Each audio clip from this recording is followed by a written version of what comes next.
Hello and welcome to Man, Woman, God. I'm Nikki Cauchi, your host, and tonight on the show I'm speaking with Bobbi Wilson and Yob Doronila from the Focolare Movement. Bobbi and Yob, welcome to the show. It's great to have you here. Thank you. It's good to be here. Nikki, Now, Focolare, I'd like to know where that all comes from, where that movement started. Well, I guess it started during the Second World War, and there was a young woman, Kiera, who was like any other young person who was looking for her future, looking forward to a great life, but it was during the war, and so everything around her was being destroyed. Also with her friends, the university was bombed, they couldn't study, the fiancé didn't come back from the war. It was all destruction around them because of the war. But the one thing that remained that they discovered that could never be destroyed was God. And so they hung on to that and through that discovered the Gospels. And because it was during the war, they were running to the bomb shelters constantly. There was always up to 10 times a day they might have to run.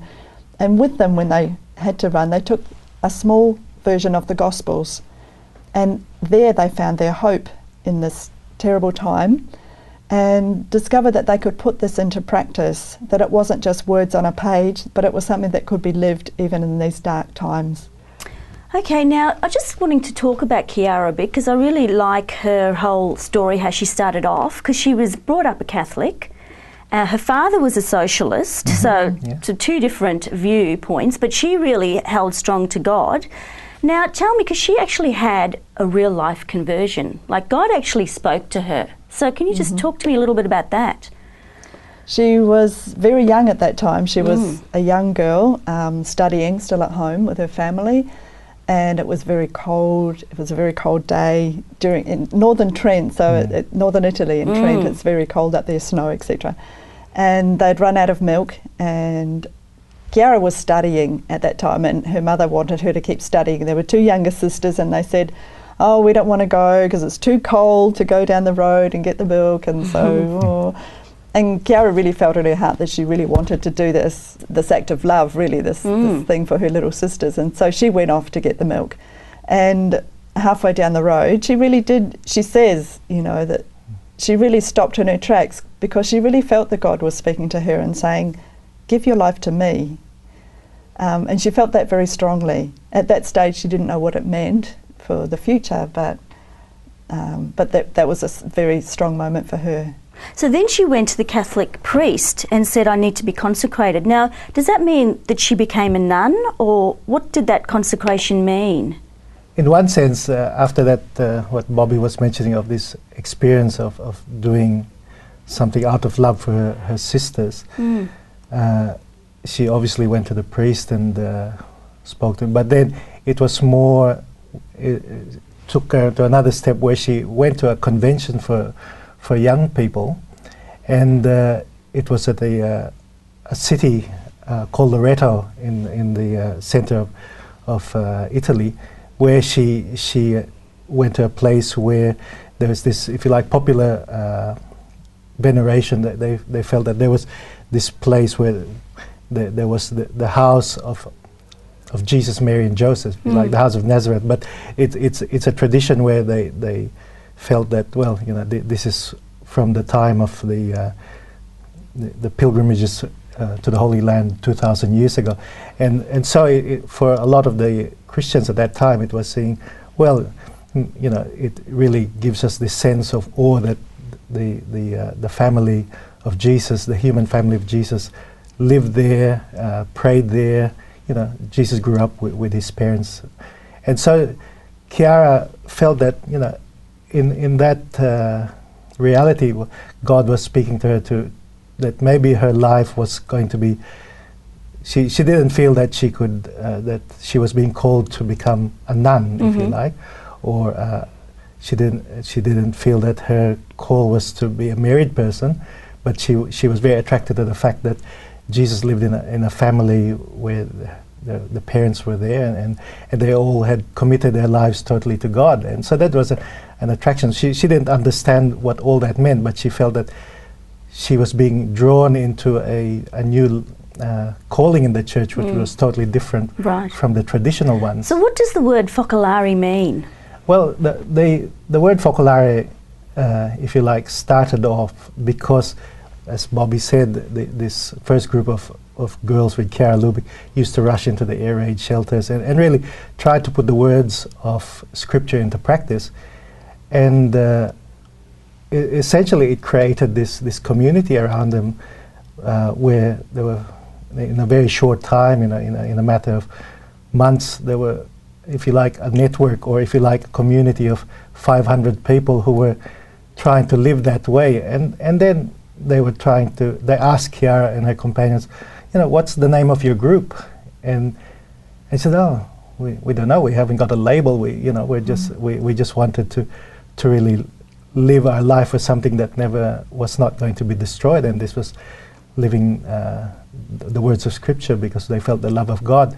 And so someone coined the term, well, it's like the reality that we experience living like this with this Kiera and this group of girls is like the Focolare, which is the Italian word for fireplace or hearth. So if you go to the houses over there, you see these huge fireplaces where people essentially live their daily lives, where there's the cooking, there's the meals, kids play and all that. And so people felt that there was this warmth of the love of this group of Christians that gave them, the warmth of the hearth, the light to sort of go ahead in these times of fear and confusion. And so essentially that name Focolare stuck. And so when the movement spread all around the world, it was always with this characteristic and quality of a group of people trying to live the words of Scripture that gives this warmth of a family, this heart, this courage, and all the attributes that you like come from really discovering that there is a God that gives us the opportunity to live a full life. Well, we have to go for a break, but when we come back, I want to talk a bit about how the Catholic Church has embraced this movement. So we'll be back with more after the break.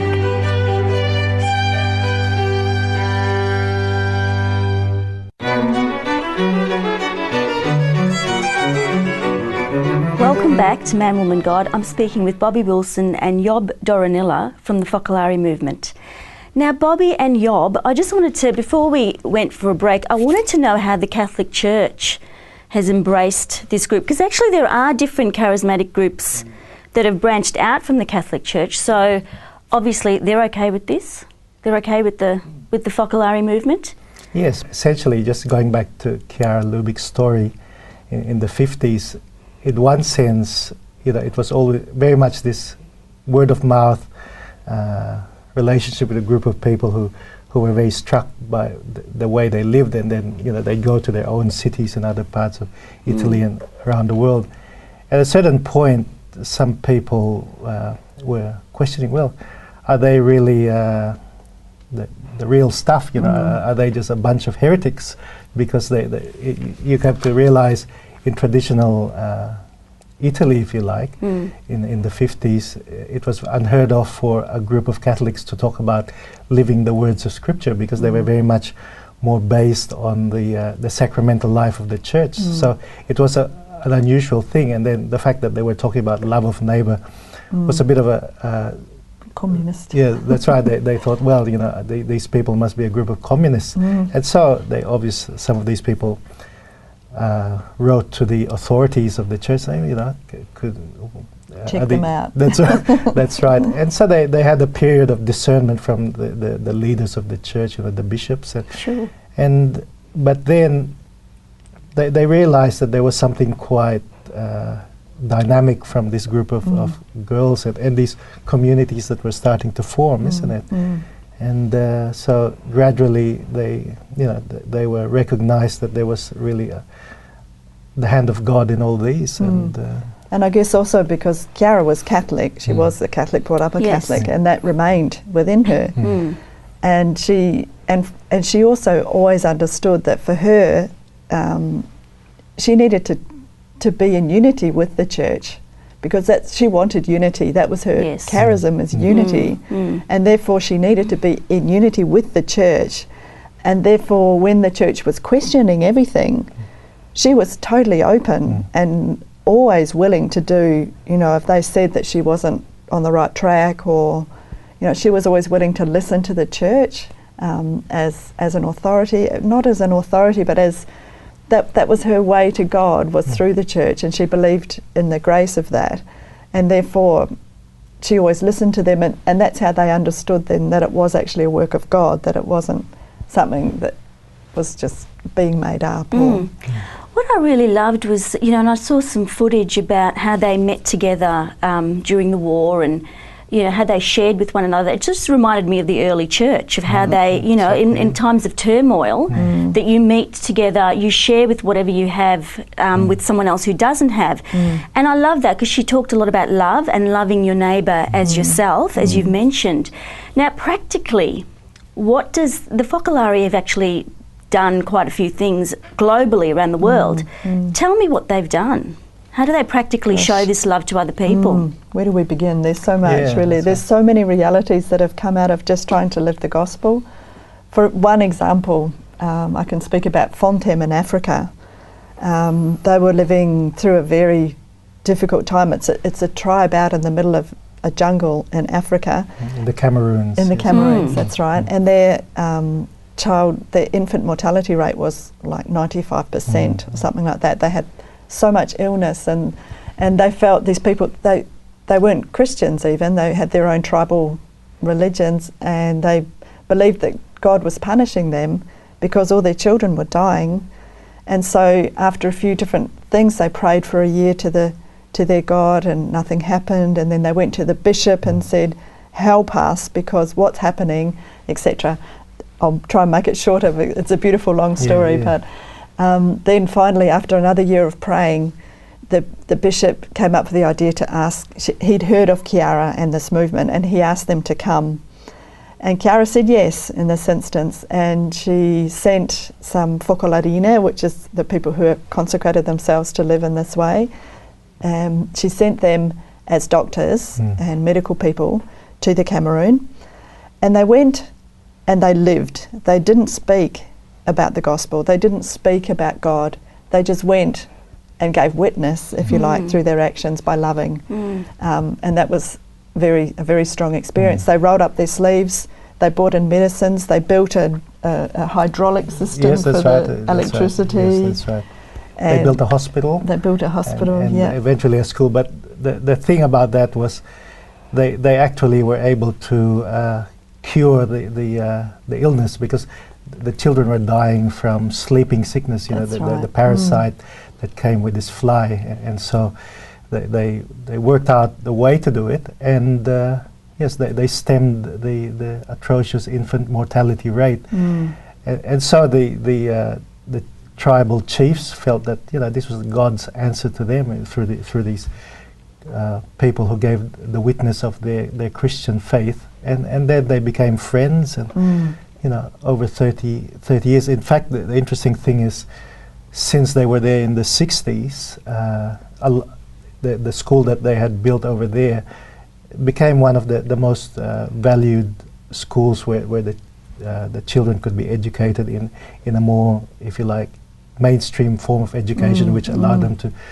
to face the outside world too. And so there are many, if you like, people from the Cameroons who live in many parts of the world who have been educated in this school, and they all attribute what they have experienced through the love of this group. But Job, you were also saying that in the Philippines they also actually have some programs running there as well, which you know about because you are from the Philippines. Yes, that's right. You know, I grew up here in Australia, but then I've had the occasion to go there and to visit some of the activities there. Their social outreach program is called Bukas Palad, which in Tagalog, which means to with open hands. So it's really this aspect of the gospel of giving freely, and so it's an opportunity where, because the country also has this big social divide where there's very few rich people and a lot of people who are certainly very deprived of economic opportunities, and so, you know, there was this opportunity where the people of the Focolare over there could really reach out to these people who are in need in different places, and allow this communion, as we say, this communion of goods and talents and services to share with these people who are, you know, who are suffering, not just financially, but also, you know, the illness and all these other lack of opportunities. And so it's really bringing up their dignity in a very Christian way. We have to take a break, but I want to come back and I want to talk about the different levels of the Focolare. So we'll be back in a few minutes.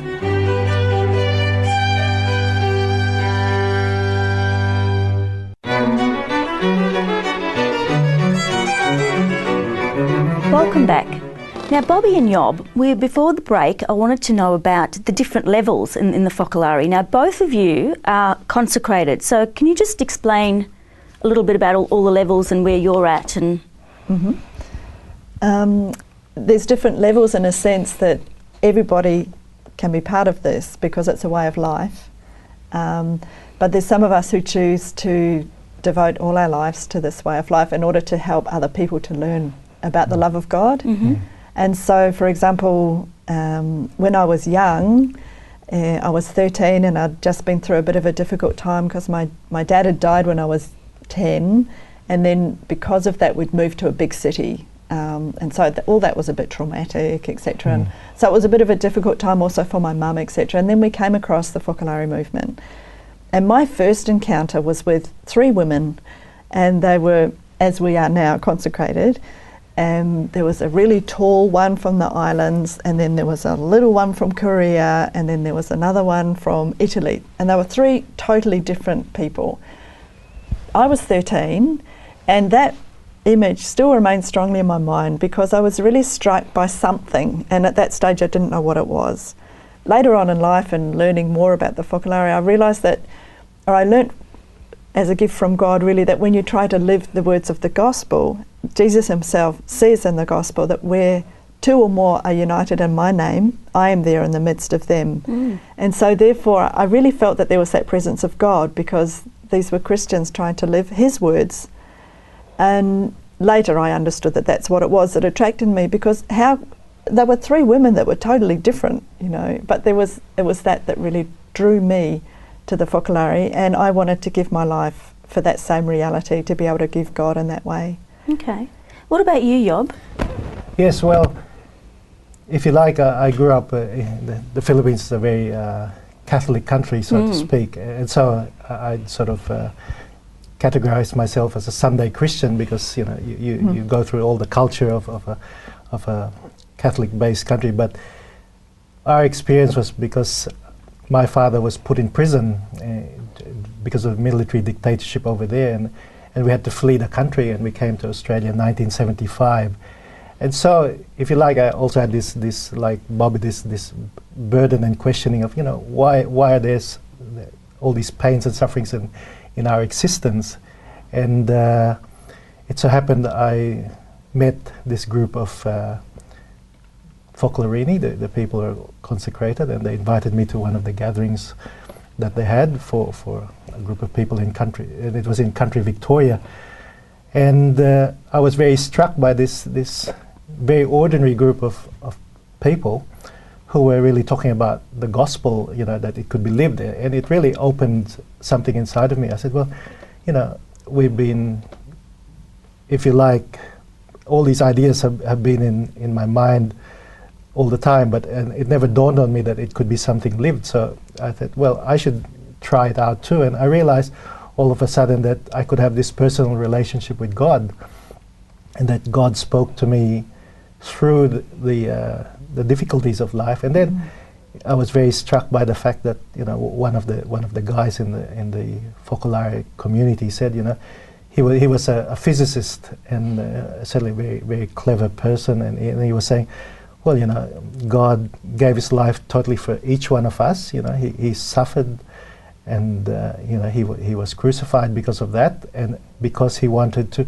really give all of our lives a meaning, that we could start again in our fractured relationships and all that.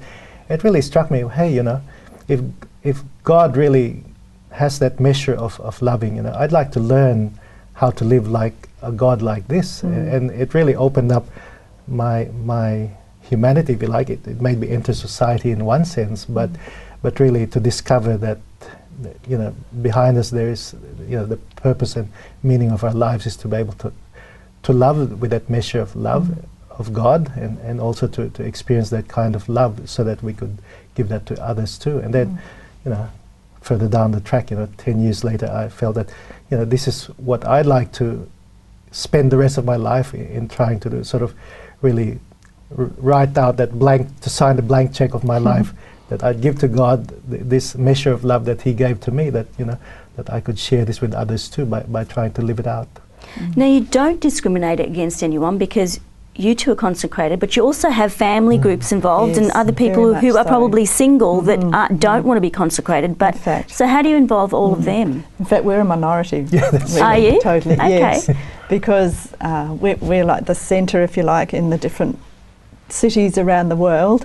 But around us, there is a huge array of people. There's, like you said, there's families, there's single people, there's children, you know. And I guess for us, it's we're like a centre point, and then we run different formation groups. We run programs for children from small ages and in different groups depending on their needs, for adults, for married people. And I guess that's why we've said, you know, we've felt this call to be consecrated to God. But then there's a huge array of people, and basically we try and work from the grassroots. It's really a matter of trying to live as the early Christians, like you said, you know, and trying to make that a part of our lives and therefore a part of other people's lives too.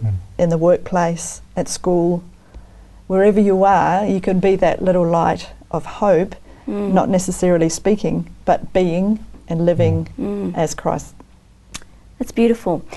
Now, how would people get in touch with the Focolare Movement if they're interested in coming along to one of your meetings? Where would we go to? Well, the first port of call would be our website, which is an international website, and I suppose it's very simple. It's www.focolare.org and then / EN for English, because since it's an international movement, there's all people with different languages. Yes. And you can pop the question there, so how do I get in touch with the Focolare? Someone will direct them to us usually, and we can get in touch with them. Okay, fantastic. Bobbi and Yob, it has been an absolute pleasure talking to the both of you. Thank you so much for coming along. It's been great. Thank you. Nice to Thank speak you. to you, Nikki. That's all we have for tonight, but if you want to get in touch with the Focolare Movement, as Yob said, get onto their website, but also you can contact us at manwomangod.org and we can put you in touch with them. So that's all we have for tonight, so God bless you and we'll see you next week.